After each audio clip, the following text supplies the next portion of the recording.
कोणाला कंटोळी पाहिजे असेल तर लोडामध्ये कंटोळी आहेत. त्याचा हात फ्रॅक्चर झालेला आहे. त्याची होतो हा चाव घ्यायला लागला. कुठे चाव घेतो हात. गाईज, रेणुका गायकवाड चॅनलमध्ये तुमचं सर्वांचं स्वागत आहे. आज श्रेयस शाळेतून पडून आलेला आहे. त्याचा हात थोडासा फ्रॅक्चर वाटतोय. बघू आता एक्सरे वगैरे आम्ही काढतोय आणि बघू डॉक्टर काय बोलतोय. तर आता हॉस्पिटलमध्ये आम्ही आलेलो आहे लोडामध्ये. तर इथे डॉक्टर अजून आलेला नाही. तोपर्यंत आम्ही इथे वाट बघत थांबलो आहे.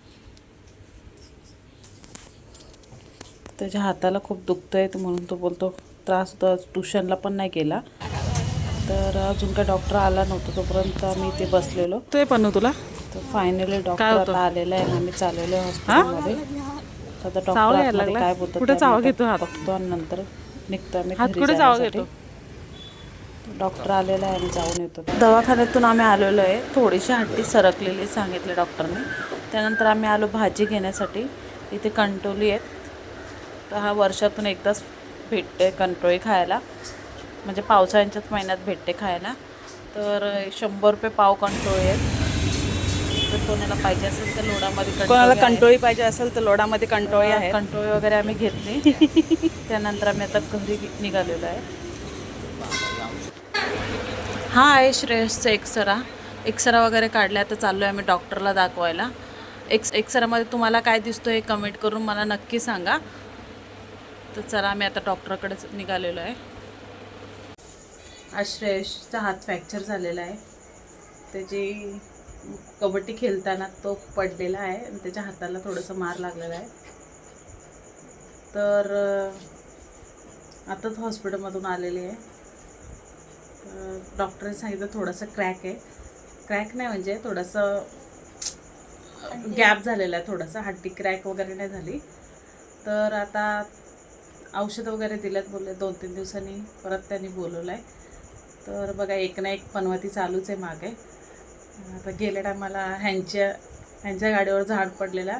त्याला 1 महिना झाला काल आणि लगेच श्रेयसने आणलं काय ना काय चालूच आहे आमच्या घरामध्ये. त्रास होतोय का?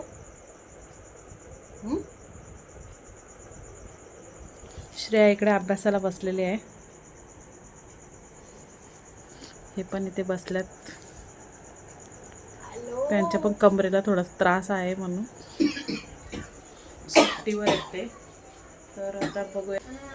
आताच आम्ही हॉस्पिटलमधून आलेलो. गोळ्या पण भरपूर दिलेल्या आहे डॉक्टरने. ना आल्यावर मी घेतलं आहे जेवण बनवायला. पावट्याची भाजी बनवली आहे.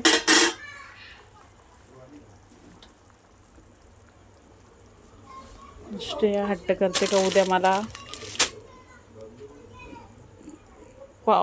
पाणीपुरी पाहिजे. पाणीपुरीसाठी आपण चणे आणलेले आहेत.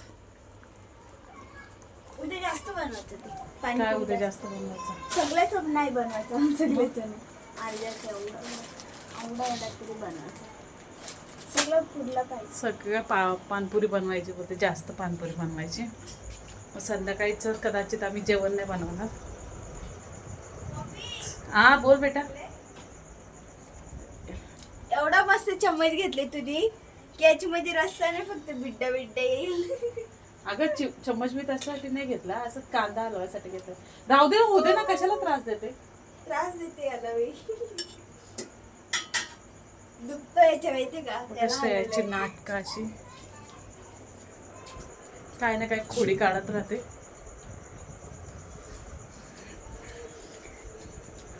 इकडं तिकडं रोज चाललंय आमचं. इकडं जा तिकडं जा. तर माझे 4000 सबस्क्रायबर कंप्लीट झालेले आहेत. तुम्हाला सर्वांना थँक्यू. आणि असे 4000 सबस्क्रायबर वाढवायला सपोर्ट केला आहे. तसंच माझा वॉच टाईम वाढवायला सपोर्ट करा. ब्लॉग येणार आहे. आता आपण जेवायला बसणार आहेत.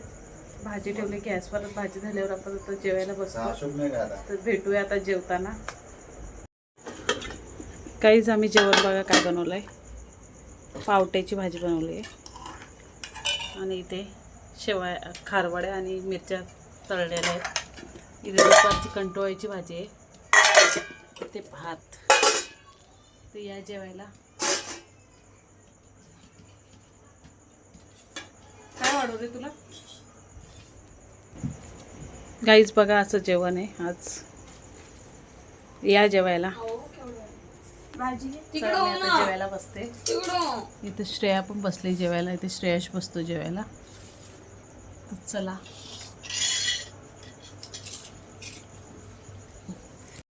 गाईत जेवण वगैरे झालेलं आहे. तर भांडी वगैरे सगळे घासून किचन वाटा आपला सगळं स्वच्छ झालेलं आहे. उद्या बनवायचं आहे आम्हाला पाणीपुरी. वाटाणे घातल्यात भिजत.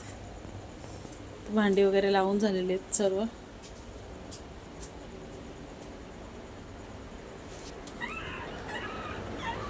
चला आता इथे पिशानं टाकायला घेतलंय. झोपतोय मी आता. तुम्हाला जर माझे ब्लॉग आवडत असेल तर चॅनलला सबस्क्राईब करा, लाईक करा, शेअर करा. असेच भेटूया नवीन ब्लॉगला. तोपर्यंत बाय बाय.